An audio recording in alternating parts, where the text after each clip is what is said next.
Assalamualaikum, nama saya Kausar binti Rizwan dari grup NHHP3B. Hari ini saya akan membentangkan presentation CTU 552 yang bertajuk Agnosticisme.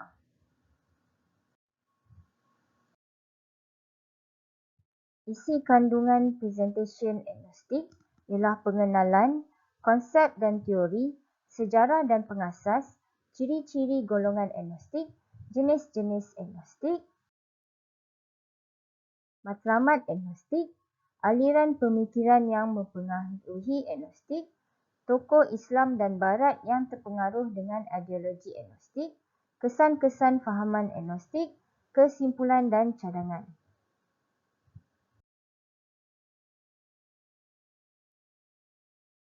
Pengenalan.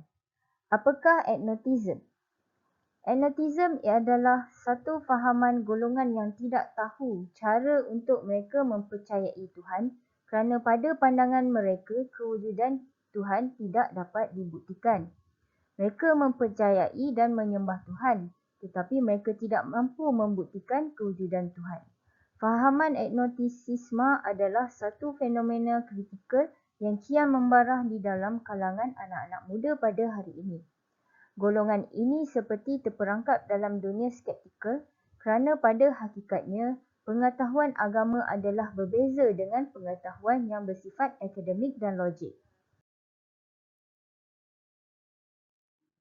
Konsep dan teori agnostik. Golongan ini berpegang pada fahaman bahawa manusia itu sebenarnya tidak memiliki pengetahuan mengenai kebenaran agama, metafizika dan ajaran Tuhan. Menterjemahkan sudut pandangan falsafah yang merujuk Tuhan, malaikat dan hari kiamat adalah sesuatu yang tidak diketahui atau tidak dapat diketahui kerana tidak terjangkau oleh akal manusia. Oleh itu, perbincangan berkaitan hal ini adalah sesuatu yang sia-sia.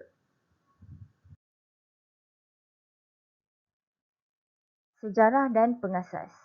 Agnostik berasal daripada bahasa Yunani a yang bererti tanpa dan gnostikos yang bermaksud pengetahuan. Ringkasnya, agnostik bermaksud tidak memiliki pengetahuan. Agnostik diperkenalkan oleh Thomas Henry Huxley pada tahun 1869 ketika penganjuran sebuah majlis di London bagi mengutip dana untuk persatuan metafizik yang majoriti ahlinya terdiri daripada golongan pemikir. Huxley berpandangan bahawa manusia tidak akan mampu mengetahui asal-usul dan sebab penciptaan alam semesta. Oleh itu, perbincangan tentang Tuhan adalah satu perbuatan yang sia-sia kerana manusia tidak akan menemukan jawapannya. Huxley kemudiannya menjelaskan istilah agnotism dalam konteks yang lebih spesifik iaitu agama. Menurut beliau, agnotism merujuk kepada kepercayaan bahawa sekalipun manusia tahu tidak mungkin untuk mereka menolak akan kewujudan Tuhan, namun mustahil untuk manusia mengetahui tentang sifatnya secara mutlak. Antara pemikir-pemikir sebelum Huxley yang mempelopori prinsip-prinsip agnostisisme adalah Sanjaya Belatthaputta, ahli falsafah India abad ke-5 sebelum Masihi yang menyatakan agnotism tentang akhirat. Begitu juga pada abad yang sama, Protagoras, seorang agnostik Yunani, menyentuh agnotism mengenai dewa atau alam malaikat dan Sukta Nasadia mengemukakan agnotism sebagai asal-usul alam semesta. Seorang lagi ahli pemikir agnostik iaitu Bertrand Russell meletakkan agnotism sebagai kepercayaan yang berada di antara theist dan atheist. Russell menyimpulkan agnotism sebagai kepercayaan atas pagar, iaitu percaya pada Tuhan pada yang masa sama persis tidak mempercayai Tuhan. Antara pandangan ahli pemikir agnostik yang terdahulu sebelum Huxley. Antaranya Immanuel Kant, kepercayaan kepada Tuhan hendaklah bersandarkan kepada iman dan ia tidak boleh dicapai dengan akal tanpa sokongan penakbulan dan penyelidikan yang bersifat empirikal. David Hume, Tiada bukti yang cukup untuk seseorang mempercayai mukjizat, Tuhan atau mortaliti hanya berasaskan hukum empirikal atau logik semata-mata. Sir William Hamilton pula mengatakan kemampuan falsafah manusia adalah terbatas untuk menjustifikasikan teologi. Ini kerana Tuhan tidak dapat diketahui melalui bukti dan akal manusia. Sebaliknya, adalah satu kenyataan bahawa manusia perlu bergantung kepada wahyu iman dan ajaran-ajaran teologi. Herbert Spencer mengatakan satu idea yang bersifat sekular dengan menyatakan bahawa secara prinsipnya kewujudan Tuhan atau segala bentuk realiti tertinggi adalah tidak diketahui. Maka manusia tidak seharusnya membuat kesimpulan secara positif atau negatif. Sekarang kita masuk kepada jenis-jenis agnostik. Berdasarkan idea dan hujah-hujah mereka mengenai konsep Tuhan, golongan agnostik boleh dikelompokkan dalam beberapa kumpulan, iaitu agnotism lemah dan agnotism tegar, agnosticism dan agnostic atheism, agnostik apathetik dan ignotism. Apa itu agnotism lemah dan agnotism tegar? Agnotism lemah ialah bersifat lembut, ringan, terbuka, empirikal atau sementara. Kewujudan Tuhan pada masa ini tidak semestinya tidak dapat diketahui. Agnotism tegar. Ia bersifat tertutup, keras, tegas atau kekal. Ia mengesahkan bahawa kewujudan Tuhan tidak diketahui dan tidak dapat diketahui selama-lamanya. Agnostic theism dan agnostic atheism. Agnostic theism percaya bahawa Tuhan wujud tetapi mereka tidak mengenali kewujudan Tuhan. Agnostic atheism tidak percaya kepada Tuhan dan mendakwa Tuhan itu tidak wujud kerana mereka tidak mempunyai bukti tentang kewujudan Tuhan. Agnostik apathetik mengambil sikap tidak peduli dan acuh tidak acuh akan kewujudan Tuhan. Persoalan Tuhan wujud atau tidak hanyalah bersifat falsafah yang tidak mempunyai nilai praktikal serta tidak memberi kesan pada pengalaman manusia. Ignotism mempersoalkan apakah asas Tuhan wujud atau sebaliknya kerana menganggap Tuhan adalah istilah abstrak, iaitu ia adalah perkara yang berbeza kepada orang yang berbeza dan dalam tradisi agama yang berbeza. Perbezaan antara agnostik, gnostik, ateis dan theist. Agnostik ialah individu yang memiliki pandangan bahawa ada atau tidaknya Tuhan tidak dapat diketahui. Gnostik berpendapat bahawa Tuhan dapat diketahui sebagai ada atau tidak. Ateis tidak menganggap Tuhan itu ada dan tidak mendasarkan tingkah laku atas perintahnya. Theist percaya Tuhan itu ada dan segala tindakannya dilakukan dengan berpedoman atas perintahnya. Perbezaan agnostik dan ateis mengikut kategori. Theist agnostik ialah menyembah Tuhan namun mengakui Tuhan tidak dapat diketahui. Theist gnostik menyembah Tuhan dan percaya kewujudan Tuhan boleh diketahui.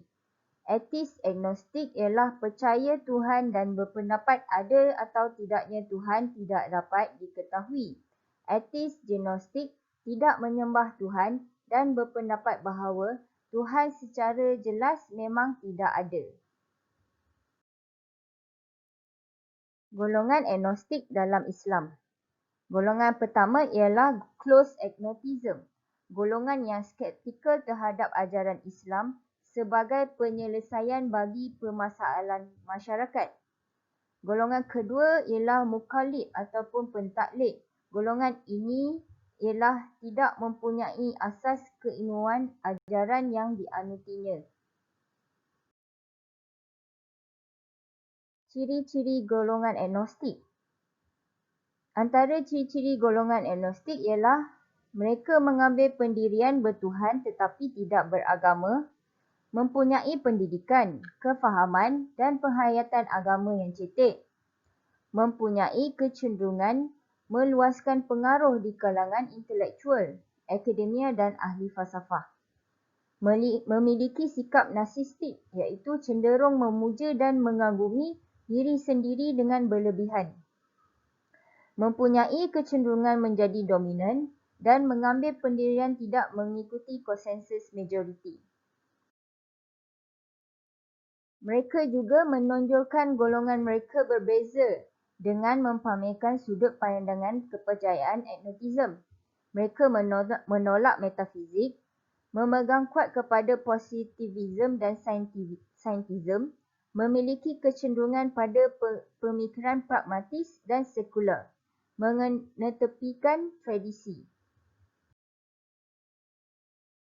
Matlamat golongan agnostik ialah untuk memecah belahkan agama dengan kehidupan bermasyarakat dan bernegara kerana tidak percaya bahawa ajaran Tuhan dapat menyelesaikan urusan bermasyarakat dan negara. Mereka juga mahukan ruang yang bebas diberikan supaya mereka boleh berbahas, mengkritik, menerima atau menolak apa saja isi kandungan agama. Mereka juga tidak menerima peraturan yang ditetapkan oleh Allah SWT dan memesongkan umat daripada syariat Islam dalam segenap aspek kehidupan muslimin. Memperjuangkan hak sama rata bagi semua agama kerana bagi mereka, semua ajaran agama adalah baik dan benar. Memberi gambaran yang salah mengenai imej Islam sebagai agama dan umat yang suka kepada keganasan dan kekacauan dengan memutarbalikkan sejarah Islam. Ini ialah aliran-aliran pemikiran yang boleh mempengaruhi agnostik. Antaranya ialah modernism dan humanism, pluralism dan liberalism, materialism dan secularism. Apa itu modernism dan humanism? Modernism barat berasaskan falsafah Enlightenment humanism yang bersifat angkuh dan mengagungkan akal rasional. Pemikiran humanism yang mengatakan apa yang wujud hanyalah manusia saja dan tidak ada kaitan dengan campur tangan Tuhan telah melahirkan fahaman-fahaman yang menolak wahyu sebagai sumber pengetahuan termasuk agnosticism. Apa itu materialism? Materialism ialah satu fahaman setiap kewujudan bersifat materi. Menurut fahaman ini, pada dasarnya semua hal terdiri atas materi dan semua fenomena adalah hasil interaksi material. Material tidak mempercayai entiti-entiti bukan materi seperti roh, syaitan, malaikat, syurga, neraka dan alam gaib. Secularism. Konsep sekular itu sendiri iaitu agama tidak seharusnya menentukan keputusan politik atau pemerintahan sesebuah negara. Oleh itu, agama tidak dianggap sebagai fungsi penting menguruskan kehidupan manusia dan dunia. Pluralism dan liberalism. Pluralism falsafah yang mengatakan bahawa semua agama di dunia ini adalah sama dari segi taraf, matlamat, kebaikan dan kebenaran. Pluralism sering dikaitkan dengan Islam liberal. Orang Islam boleh bersembahyang di dalam rumah-rumah ibadat agama yang lain. Ini adalah contoh pluralism dan liberalism. Tokoh yang terpengaruh dengan ideologi agnostik. Terdapat dua tokoh. Pertama ialah tokoh Islam. Beliau dilahirkan sebagai seorang Islam iaitu Cem Uyghur, pengacara The Young Turks. Beliau dilahirkan di Istanbul, Turki. Ketika berusia 8 tahun, keluarganya berpindah ke New Jersey. Beliau dibesarkan sebagai seorang Muslim yang tidak ketat tetapi hilang kepercayaan setelah mengikuti kursus perguruan mengenai Islam dan membaca Al-Quran dan Alkitab. Menggambarkan dirinya sebagai humanis, sekular dan agnostik. Beliau juga telah muncul di banyak rangkaian televisyen sebagai pengulas, termasuk MSNBC dan Fox News dan Al Jazeera. Tokoh barat yang terpengaruh dengan ideologi agnostik ialah pelakon barat yang terkenal iaitu Leonardo DiCaprio. Leonardo DiCaprio cukup yakin bahawa apabila dia mati, dia tidak akan kembali ke syurga Titanic. Ada beberapa statistik gila 70% orang percaya kepada malaikat. Beliau tidak percaya kepada malaikat. Beliau mengatakan, saya bukan ateis, saya agnostik. Kesan-kesan fahaman agnostik. Antaranya, tidak memiliki arah tujuan hidup yang jelas dan mementingkan diri serta kemahuan diri.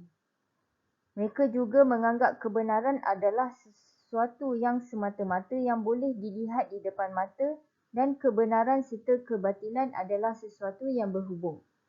Mereka juga mempunyai sikap yang sangat mementingkan diri dan ini membawa kepada pengasingan diri. Mereka juga mengatakan kemungkaran dan kebatilan dapat dilakukan jika ia dapat dibuktikan atau mempunyai alasan tepat. Mereka ini akan mengalami perasaan bingung, hilang ketenangan jiwa dan hati serta perasaan tidak tenteram.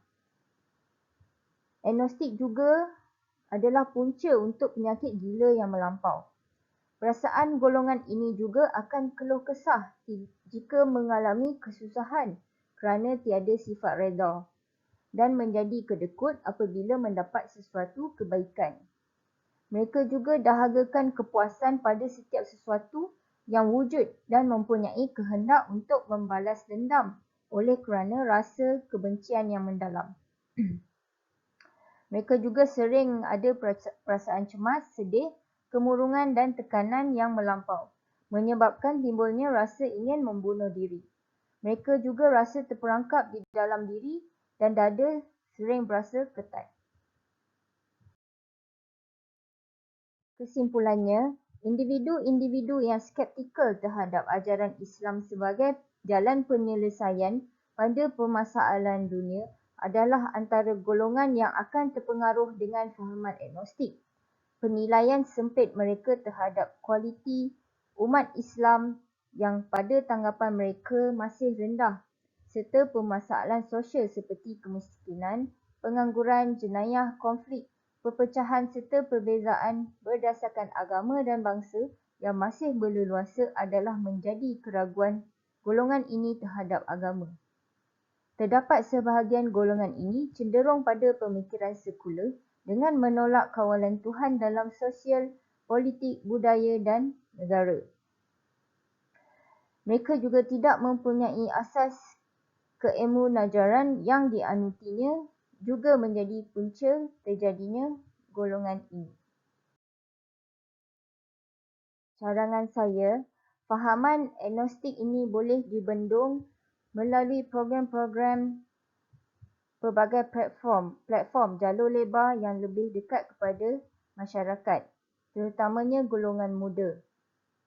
Antaranya ialah mengadakan dialog-dialog terbuka atau secara langsung dengan agnostik di platform YouTube, Instagram atau Facebook. Selain itu, dakwah yang melambangkan memfokus kebaikan dan keindahan Islam juga boleh disebarkan di saluran media sosial yang dapat mengurangkan persepsi negatif masyarakat tentang Islam yang sebelum ini menggunakan cara mendakwah yang sempit dan jumud, iaitu hanya memfokuskan dosa dan siksaan kubur.